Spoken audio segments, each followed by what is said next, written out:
Welcome to the Way to Go podcast. Bill McMinn, along with Eric Barfell, our fine youth pastor. So glad to have you here. Thanks for helping me. I appreciate it. Eric's got a lot going on, too, because by the time this gets out there, you'll probably be on your mission trip. We'll be in Memphis. You'll be in Memphis. So how many days are you? You're going Sunday morning, first thing in the morning, and you're going to be back on what day then? We'll get back Saturday evening. Okay. So it's like a full, Sunday and Saturday are 2 full travel days. So Right. Monday through Friday, really. Cool. Are you looking forward to it? Oh, yeah.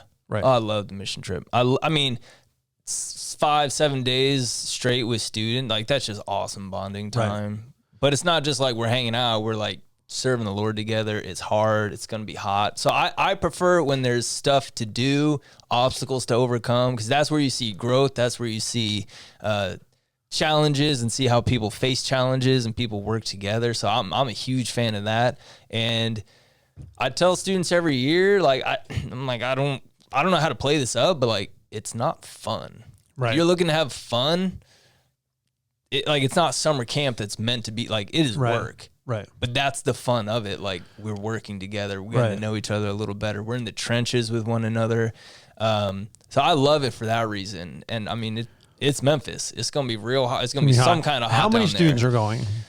Oh man, we got students alone, 23, 25. So that's a good size group. Huge. Yeah. That's twice the size of our previous year, right? Previous big year. So yeah, it's huge. And then there's a junior high one coming up too, right? Yeah, first week of August. That's our junior high specific camp. So that one is geared more towards fun. We'll have the speaker throughout the week, the live worship band, and the lights and the stage, and that's a good time for sure. Cool. But the difference is it's geared to be fun. Where this mission trip, it's geared to be work. It's geared to serve. So that's what I look forward to, though. Good. So good. I know you like it. I know you're into that stuff. Oh yeah, I love it. Anything serving, being a blessing to somebody. Mm-hmm. Absolutely. Right. Absolutely. All right. So anyway, we were talking about basically words and, when do I say it? What do I say? How do I say it? Those are 3 things we're talking about. And Proverbs 15:4, the soothing tongue, again, is a tree of life. So then it comes down to pretty sure my dad would say that. Is it true? Is it necessary? Is it helpful? Those are 3 questions that he would ask and say, hey, we should ask, is it true? And I've often thought about that one because I don't think you should say it just because it's true, but I don't think you should say it if it's not true. So you should have fact check. In other words, if I check out a gossip that I heard and it ends up being true, it doesn't mean I need to say it just because it is true, because some of it's still dark and seedy and doesn't really need to be spread about. It's Ephesians 5 says that the things done behind closed doors, you shouldn't be talking about that. So I've often thought about those dark things people do is not the stuff that I should be spouting off about. And if it's not helping them and it has nothing to do with them, then yeah. Right. Yeah, this true, necessary, and helpful. It seems like a more pointed, more specific thing of, we're always taught, you don't have anything nice to say, don't say anything at all. Right. Versus, I in a sense, I like this a little better just because it's more pointed, right, in that sense. Right. You know what I'm saying? So, no, I think that's a good guide, good model for sure. Look at social media. Is it true?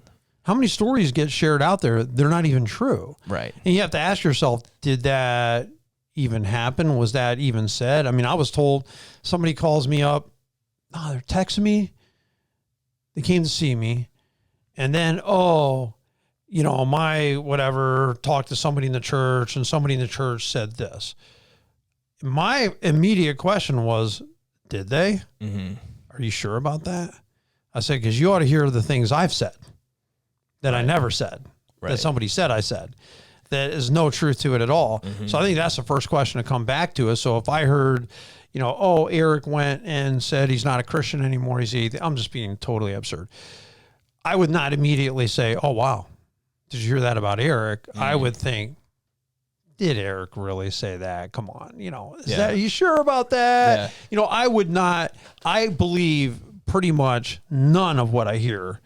And I believe half of what I see. That's kind of my motto. I just tend not to believe what people say because they just don't tend to have it right. And I've heard enough of my words being repeated back to me that I'm like, I never even thought it. So why would I say it? You said it. I'm like, how could I say something I've never thought a day in my life? It Right, wouldn't right. even be possible. Well, it's two I'd have to at things. least think it. It's two things. Is that what they said, or is that what you heard? And sometimes those are two very different things. Right. Right? It's like, well, what I gather is, it's like, no. Sometimes Dr. Seuss said it. You got to say what you mean and mean what you say. Right. In that sense, like that's the accuracy. That's the authenticity of it. Some people, it's like their selective hearing kicks in. You know, they hear what they want to hear in a conversation, in a situation, and they twist it, they manipulate it. It's like, no, it's not actually what I said. Right. Because Nor is it what I meant. that's the way the human mind works. Right. Because we do take things and twist it. And if we're upset about something, we only listen to what's upsetting Exactly. because we're already upset. So we're just Exactly. taking the things, we're just extracting the things that already fit the mood that we were in anyway. Therefore, if you were to repeat it, well, is that really what they said? Because I mean, I've heard it come back talking to couples. Well, they did this, they said that. I'm like, yes. And you, Right. So that's not really a full picture because in what you're describing all happened because of this prior action on your part. Now you're putting the aspersion on them. But even, it doesn't matter. Whatever I hear, I just don't, a lot of this garbage, I don't repeat it. I don't know that it's actually true. Yeah. And I like to verify things to say, what was that again? You just told me, what was that again? Now, if somebody says you said straight to their face, and I trust that person, then that's a little more reliable. But me hearing stuff come back, not that I do about you, but I'm saying since you're here, Right, you don't want right. to talk to you. Yeah, I don't tend to listen to it, to be honest with you. And that's what's tough about it. Like, I mean, I've always hated gossip. I've always hated drama. I mean, middle school is huge, and it's like, Right. man, this is terrible. Right. This is toxic right here. Right. It's like, man, Right. I want nothing to do with that. I'm not even interested in it. Right. I have no interest in spreading rumors and like being part of that. It's like, oh yeah, did you hear what they did? They did the okay. Yeah, I've always felt like if you got enough time to worry about what I'm doing, you need a life. If it's And true, you're it'll busier. play out Right. and we'll go from there. But until then, you're just talking right now. Yeah, but I think I found in leadership you have to deal with problems. I mean, that is one thing that's a reality. I mean, some things aren't any rumor. It's just reality. And Right. reality's got to be dealt with one Right. way or the other, or else reality gets darker and uglier. So, you know, I do understand there's part of it, but when I'm going to repeat something, whatever I say needs to be dead on accurate. Right. And that means to me, like when I tell a story that a fish was a certain size, it was that size. If I say something happened with me and my brothers when we were growing up, there are times where I'll actually call them and say, here's how I remember the story. How do you remember it? Because I want to be 100% accurate. I never want to be someone who embellishes. And if I do embellish, like for humor, I'll say, no, I'm just kidding. I will tell you that. Yeah. No, I'm just serious. I'm just kidding. Right. That'll be known. I'm not going to leave you thinking that I actually did something I didn't do. I'm going to make sure that the story is accurate as I can recall it and paint it out. Because I've always felt that if you're not accurate, if you're not telling the truth, people they just know to be like, nah. He's exaggerating. It didn't really happen. No, when I tell you something was said and it happened. Yeah. Just period. Yeah. And you've probably seen this in me. Sometimes when I ham something up, I really over dramatize it. It can still be like accurate, but when I throw some like outlandish thing into the story, like, you know, I'm just dramatizing it. There was the time in staff meeting we were talking about, I had to crawl underneath the stage for something. If you ever crawl underneath that stage, you realize how deep the stage is. It is pretty deep. When you're yeah. on top of it and you walk to that back wall with the cross, not that bad. When you're crawling on your hands and knees and it's Right. pitch black, the thing goes on for miles. Right. And like, I made some joke about, like, you know, I was like, this is part of the Underground Railroad. Like, it just keeps going and going. And, you know, I found an old tune back there. You know, obviously I'm like hamming it up. It's Right. like, you know, once I make it a little more humorous like that, like, obviously I'm kidding, but Right. I'm also trying to get a point across, like, yo, the stage back there is super deep underneath. If you have something back there, I'm glad they have that long bar to pull the tables out, because by the third row of round yeah. tables, that thing You can't crawl in like with one hand. And when drag those are the out. tables out? when you're in a suit and tie. Exactly. Exactly. It's a funeral. Yeah, you're trying to get it's a big serious event. Yeah, no, exactly. Right, exactly. So it's like, hard. holy cow. So I think that is it true. I think is it necessary is a good one. And Proverbs 10:19. So you have, is it true is the first question. Is this necessary for me to say? I'm sure I've said a bazillion unnecessary things. It says sin is not ended by multiplying words, but the prudent hold their tongue. So in other words, the more things you say, the more opportunity there is to say something wrong, so it's better to just be calm about it. Then it says the prudent hold their tongues. And to me, that would be the wise. If you're smart about it, sometimes there are just things you just choose. Nah, I'm just going to not say it. Yeah. Yeah. No, I like how a lot of these from this show and from the previous show that we just did, these scriptures come from Proverbs. Proverbs is known for being the book of wisdom. Right. I don't think people really pursue wisdom these days. And I think that's a grave mistake, to be honest. I think we ought to be, especially as Christians, be pursuing wisdom. And as Proverbs says, in a nutshell, if you don't have wisdom, get some. In my words, by any means necessary, gain wisdom, gain understanding. And this is a huge hurdle to overcome. Your words, what you say, how you say it, how it comes across, when to speak. I think there's a lot of wisdom in knowing when to speak, what to say, how to say it. In our relationships, I mean, as humans, we're created for relationships, and how to communicate with one another, I think, is a very important thing. Therefore, we ought to gain wisdom in these things, in what to say and when to say it and how to say it. I believe personally, it will go well for you because of it. If you have more peaceful relationships, I think that's going to go well for you. No one wants turbulence in their relationships. No one wants to constantly be in the middle of gossip and rumors and at war in their relationships. No, people want peace. Well, how do you pursue wisdom and apply these things, learn these things? You know what I'm saying? And I don't see people at peace a whole lot. I don't see people pursuing wisdom a whole lot. Right. So I think that's the importance. Meditate on the word, study it day and night. Right. You know what I'm saying? As the scripture says, and it will go well for you. That's what I'm a big proponent of. I'm not perfect in any of these things. I try to. I've read of what's the guy's name? Not John Piper. Timothy Keller. He's got a good book on wisdom as well. It's like a devotional through the Proverbs that I at one point started working through and never finished. But in the book, he's like, people who talk less, in turn, sin less. Right. I think that's incredibly wise as well, Yeah, I just feel like, to me, when I have to deal with my own problems, I'll talk about that. When there are things that affect me, I'll talk about it.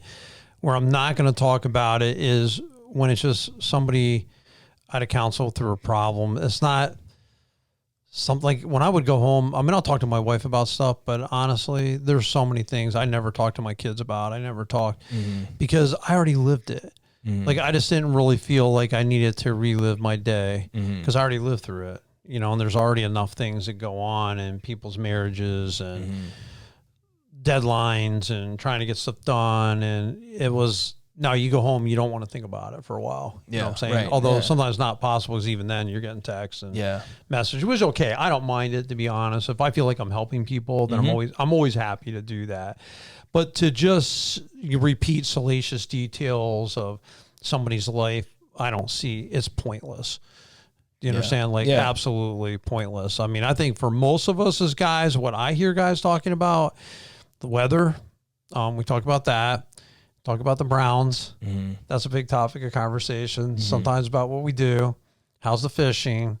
Honestly, most of my conversations, it would be about that kind of stuff. So if I see my one friend, hey, and he's a picker, hey, what have you found lately? I'll talk to him about that. If somebody's got a sick parent, I'll talk to them about that. I mean, that honestly, most of your conversations, that's the stuff you're talking about. You're not sitting around just chit-chatting about people. I mean, I think it would be a complete waste of time. And is it even true anyway? And if you don't know that it's true, you shouldn't be saying it. So that's the kind of way I've gone, because Exactly. I think I've learned that Exactly. because of all the things that have been said about me over the years, that, oh, Bill did this. I mean, I've heard some of the most outrageous things. It is unbelievable. Like people who got saved, came to church, and then, oh yeah, I heard you did this, and it was so preposterous that you wouldn't even dream of doing it. Like it was so mean and horrible, and I'm like, never did that. Well, in fact, we were the exact opposite of everything you just said and everything we handled. But it doesn't matter, because it doesn't matter what the truth is, because people out in the community make it up. And that's what I found. Yeah. People just make stuff up. They Right. it doesn't need to be true. They'll just tell one person will just make up a lie, and then you get 100 other unwitting people repeating the lie, and it just circulates out there, and there's not one thing you can do about it. And I found I don't try to do anything about it except to do the right thing. You do the right thing long enough, you establish your reputation, you can withstand all that banter, because Right. everyone who knows you Right. knows it's nonsense. There's absolutely no truth to it. Yeah, and when you build that reputation, build that foundation for yourself, because sometimes rumors do come up about you. It's like, it's not even believable based Right. on their character. Right. Like, you know what I'm saying? Like that. Yeah. Like that's not even real. Like you Right. can't. No one's gonna buy that. I try to be very protective of people when I hear that if something's really outlandish that I heard they said, I'm like, nah, that does not sound like them at all. I'm sorry. And then people get mad sometimes because, oh, you don't believe. It's like, that seriously does not sound like something that person would say. Yeah. Like, I don't really believe that. I think back to was a couple of years ago, the whole Ravi Zacharias thing. It's like, that was pretty unbelievable to hear. For it's like, no, that's not real. And it's like, oh shoot, Right. it is real. Right. Like crap. And I mean, that's when it's like real devastating too. Right. It's like, oh, it was, Well, that just behooves on Double us life. as leaders to make sure you're living the right life. yeah, That right, you're clean in your life. But also, is it helpful? I think is another great question. It says whoever drives their neighbor has no sense. And a lot of times, like, I was thinking about this, when I ever drive my neighbor, I have no reason to drive my neighbors. There is absolutely not one reason. If anything with my neighbors, I think they're great, or they make me laugh. You know what I mean? If they're out there shooting their guns or blowing up fireworks, stuff like, I just enjoy that stuff. There's no reason to deride that I can think of that I would ever put down my neighbor. You know what I'm saying? Yeah, right. So it's just like, they live there. As long as they don't have a barky dog, that'd be about it. If they had a barky dog, then yeah, I might say something about it. But I would say your neighbor, as far as people coworkers, I would say people you're maybe on a sports team you're coaching with, maybe somebody on social media, like might be your neighbors more. You know what I'm saying? Like, well, hey, be careful what you say. I think that's the point of it, the challenge of it. Don't deride, just hold your tongue. And then Ephesians 4:29, do not let any unwholesome talk come out of your mouths, but only what is helpful for building others up according to their needs, and it may benefit those who listen. Keyword is building others up. Right. A lot of people build themselves up. Right. It's not always people I want to be around, I'll be honest. Matter of fact, I try to avoid those people as if they're the plague. Do not praise your own self. That's what it says in the Bible. Let somebody else's lip Yeah. praise you. I don't need to hear. Yeah. Yeah, I don't buy into that. Yeah, I mean, I intentionally tried to avoid certain people because I know it's going to come. I'm not interested in listening to you talk about yourself. How great you are. Yeah. Yeah, no, I would agree. But I do also think unwholesome would be, to me, that could be dirty jokes. That could be just calling people names, anything like that. Only what is helpful for building others up according to their needs. That's what I should focus on. How can I help people? And we do live in a world where, honestly, the door is wide open and to be an encourager. There are people that I see on social media I don't even know. They are crying for help. They are talking. They are bleeding out on their Instagram pages, and I see it. You know what I mean? You can just see in the words they're writing. One guy I wrote, I've never met the guy. I wrote to him like, hey, man, hope everything's okay. Sorry you're going through a hard time. It's somebody that I would know through there a little bit because they're a photographer. So I'll say something. Another guy, hey, man, are you okay? Because then they had a post, oh, thanks, everyone, for reaching out to me. And I'm like, what happened? I don't think they ever did say. But, man, every post since then's been kind of almost like bemoaning, you know what I mean, or defensive in some ways of what they're going through, which I'm assuming it's a breakup, but I really don't know. And actually the one person's supposed to be getting hold of me if they come through our state, and because they might, and they said, hey man, I might be coming through. I'll get hold of you. Again, somebody I've never met before, but I see there, I try to encourage. You know what I'm saying? If I hear somebody lost a loved one, like one guy, his dad died. So I'll write to him, hey, how'd it go? You know, in his case, mass, you know, how did the mass go? How did the committal go? I'll just follow up on it. Just why? Just to be an encourager. Yeah. You know, it's good. How are you doing? Yeah. So I was talking to one young lady, and she's another photographer. And so I mentioned these two people, one I had met, one I'm, you know, trying to meet. And she said, those are my two biggest encouragers, my two biggest supporters are those two people right there. And I thought it was nice. You know, I'm saying that she felt that these two people in social media that she's never met are two of her biggest supporters there. Why? Because they encourage, because they say good job, because they, right? Yeah. So I think that's powerful. Yeah. It does mean a lot, you know, encouragement, a little encouragement goes a long way for sure. Long way. Absolutely. So here's a prayer. We can end with this one. Psalm 141:3, set a guard over my mouth, Lord, keep watch over the door of my lips. I think that's a good prayer. Just set guard over my mouth, Lord, keep watch over the door of my lips. Yeah. Just set a guard there, Lord. I want to be careful. Because like I said, James 3 says you can start a forest fire. You might not have meant to, but you know, you pitch a match out the door and, you know, next thing you know, the whole woods are on fire. And so it gets out way more than you thought it would. Now, sometimes I think we do need to give grace to people, to be honest to you. Like, I don't want to hold everyone to every word they said. Honestly, I think that'd be too much. You'd have a lot of people in your word jail if that were the case. So you got to give people some slack from time to time. I mean, I do. I try to just water off a duck's back. Right. You know what I'm saying? I don't put a lot of stock into it. So, but obviously we don't have a lot of problems. I mean, that's one nice thing. So, I mean, our church isn't very critical. It's not negative. It's just overwhelmingly all the time pretty positive.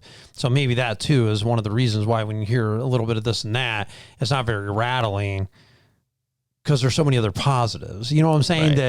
That's one negative. There's so many positives. And I think our church is full of great people. I say it all the time. They're great to work with. They're awesome. Tremendous servants.